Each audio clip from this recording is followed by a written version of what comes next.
Jukizo subscribinga, okusharinga, okukomentinga, n'okubanga omanyisa mikwano gyaffe abalala. Bingi nnyo bitambula mu mawulire munda mu ggwanga Uganda naye ezimu ku nsonga zitubanga twetololerako olwaleero atwagadde tuyiteko mu bulamu bw'aba socialites. Wiiki eno twafunye amawulire g'okuyingira kw'omukulu mu ggwanga Brian White. Brian White ono abamumanyi obulungi yeegulira erinnya mu kumansa ssente. Gye buvuddeko awo buli munnayuganda nakkiriza n'agamba nti ddala eggwanga Uganda lyali lifunye omusajja eŋŋwaŋŋuli ate era omugezigezi ate era omukozi nga si mulala ye Kirumira Brian oba Brian White. Abamugoberera bwe twali tugenda mu maaso n'okubanga tutunuulira ezimu ku mboozi ze abaaliwoko ebiseera ebyo, emboozi za Brian White zaali complicated. Buli muntu yenna ng'alina engeri gy'azinyumyako naye nga ye olugendo lw'engeri gy'alunyumyako lwawukana. Brian White yagamba nti okusinziira ku bigambo bye yali agamba nti yali yazaalibwa omukyala oluvannyuma eyafuna omusajja omuyitale gwe yajjako erinnya lya White n'amutwala mu Yitale gye yakulira oluvannyuma mugagga nti oba naafa then n'asikiza Brian White ebyobugagga era sente ze twagera mu maaso olwokubanga tulyako abamu nti zaali ziva sayidi zeyo mu Yitale. Kakati abantu ne bagula ekyo era bamulabako mu bantu ab'enjawulo ne bamusibako makomera n'akolayo bye yakola yeruzira n'ebirala bingi nnyo. Naddira kye twandiise entertainment sector wano mu ggwanga erya Uganda. Abayimbi baffe bonna n'abeza abayimbi nga Wizomanizo, abayimbi nga Dr. Jose Camion, DJ Michael, abayimbi baali bangi ba Big Eye bonna mu kye baatuma podium. Era abayimbi banyo balabibwako nga basitula obusawo bwa simenti, babutawo obusawo bw'obuwunga bonna abamu ku bantu abenjao kye balabanga ekintu ekityobola eddembe kwegamba n'ekitiibwa ky'abayimbi. Naye kubanga nti yali abawa ssente era nafunako omukisa ogunyumyamuko n'abantu abamu abaali close ku Brian White banga nti akasajja ekituufu kaagabanga ssente. Ne kawamba amawulire mu kaseera nga Bobi Wine ali naye mu keetalo ak'okweteekera akalulu akaaliyo ng'ennaku z'omwezi 14 omwezi gwali gwe January 2021. Olwo Brian White akyaka ennyo mu 2020 2019 nga Brian White mu Kampala Uganda yonna nga tolina ky'ogamba okuleka nga oli ku sayidi ya Brian White. Abamu ku babisengekera oba abalengerere wala bakisaawo ne baga nti Brian White ono yalinako abakulu abagendanga maaso n'okumuteekamu ssente ng'ekigendererwa ekyokulwanyisa ekisinde ekyali ekya People Power mu kaseera ako ne Ssentamu Kyagulanyi Bobi Wine currently president w'ekibiina kya National Unity Platform. Aga nti Brian White nno alabika yalina ekigendererwa ekirala oba yalina target eyali eŋŋenderere ey'okugezaako kubanga asaanyawo opposition munda mu ggwanga erya Uganda because nti Bobi Wine we yajjira by then yafuna chance y'abavubuka mungi nnyo ogwamugoberera and whereby mu ggwanga Uganda abavubuka basalawo kinene nnyo population esalawo kinene nnyo ku ngeri ya political system yaffe ng'egyegera okutambuzibwamu. So that look ani ayinza okudivertinga abavubuka bano katono nnyo okubajja ku Bobi Wine and the only option yaliwoko okusinziira kuba bamukube nanyumyamuko nabo aga nti Brian White yali manduso nnene. Diru agifuna atya bigwera bitya nyinzo obutabigenda muko deeply wabula nkugamba byambo mu kaseera kano okusa ku mawulire twagenda nga maaso n'okubanga tufuna.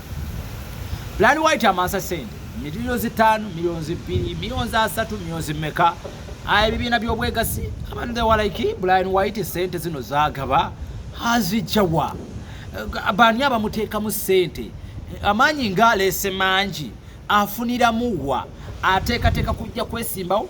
Buli abagezangako mubuuza nga abuuza kimu yetisimu etefutefu era talowooza nkona kujja kwesimbawo. Sijja kuluyisaayo ennaku mwe zijja zitambula tuyingidde tuyiribyaka tukamaliriza nga Brian White tuyingira waali awo naye ng'agenda abuzaabuza omuliro. Emisango gyatandika okuvaayo mpolampola. Brian White ng'asirise okuvaayo nga bwakabasanya abawala bikoze bitya butaso ovaayo kumulumiriza bangi nnyo abatandika okuvaayo nga batandika okumugulako emisango egy'enjawulo.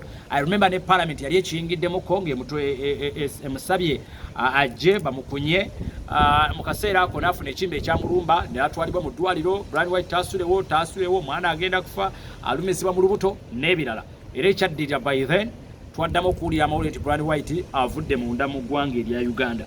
Mukaseera nga kasiriikirivu nga tuli mu kaseera ak'okwewuunaganya, what could be the repercussions olw'ebyo byonna bye yakola. Twawulira amawulire abamu gatandika okuliikinga ati Brian White ali Dubai. Munnayuganda njagala kutegeezaako ebigambo bino mu abazze bangoberera bw'otunuulira ku basajja abagagga mu ggwanga erya Uganda. Mu nsi bw'aba alowooza okuva mu ggwanga Uganda, mu nsi z'asooka okulowoozaako okuddukiramu. Ensi z'Abawarabu zitera okubeera entono, mu nsi z'atera okulowooza okuddukiramu at the moment. Ensi z'Abawarabu zibeera ntono. So Brian White twagenda okuwulira omugagga abadde biliyoniya wano agaba ssente mu ggwanga erya Uganda, ayambye bakateeyamba, ayambye ebibiina by'obwegassi, abavubuka bangi bamwegasseeko, abayimbi bamuvunnamira nti ali Dubai. Tetwafaayo nnyo bw'aba ali Dubai, which is fine. Tutandika okuwulira amawulire nti Brian White atandise n'okufera. Ebyo ne bitandika okujja nti Brian White n'obufere yabuyingidde tugamba ye kijja kitya. Tuba tuli amawulire gatandika okuliikinga. I think it was omwaka oguweddeawo nga tusembera twali mu gwa munaana. Yes, mu gwa munaana. The return of Brian White. Ab'amawulire bawa ne Uganda buli muntu yenna. Fena tugamba nti kati enseke zigenda kutokota. N'atugamba nti agenda kwanirizibwanga muzira, agenda kuba press conference Kololo, airstrip, kwegamba buli muntu yenna. Kati yesunze kwe kulaba the return of Brian White. Era media ezimu zaamuwa era nga kugenda wulira. Nga suubiza era bwamukubiranga nga kuwa interview era buli media abasinga abamuwanga interview nga suubiza tebyali mu kasente. So people they were like, okay, n'abayi batandika okuwaga Brian White akomawo. Kati byabulirawo ne bisirika. Tuga yi musajja omugagga atukoze atya.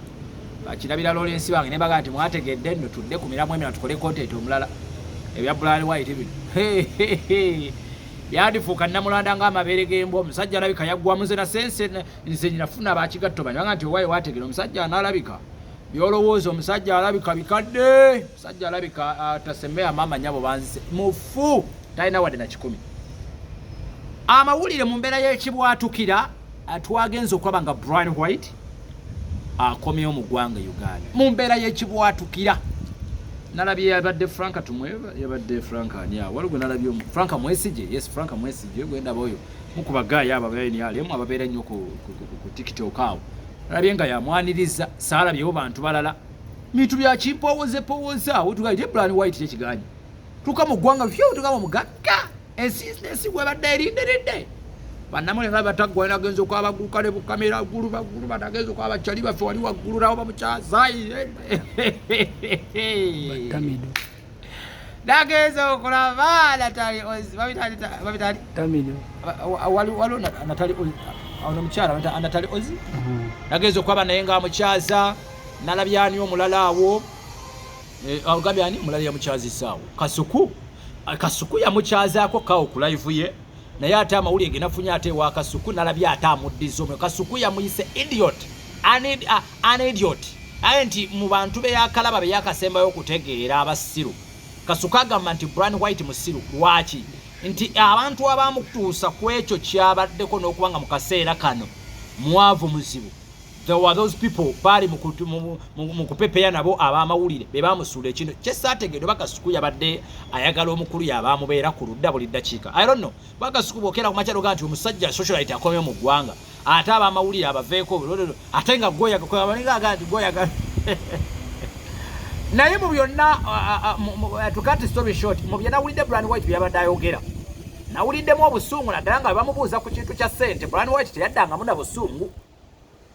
Yabadde addisaamu busungu ate n'amulegera mpulidde Maka agamba yes bye mpulidde ku Mako yagenda ate ne banne ab'amawulire mugenda tuwemula omukulu bwe yatuuse nga ensi n'ensi emanyi nti agenda tuusa press conference ey'amaanyi ab'amawulire bamanyira miliyoni mitwalo ameka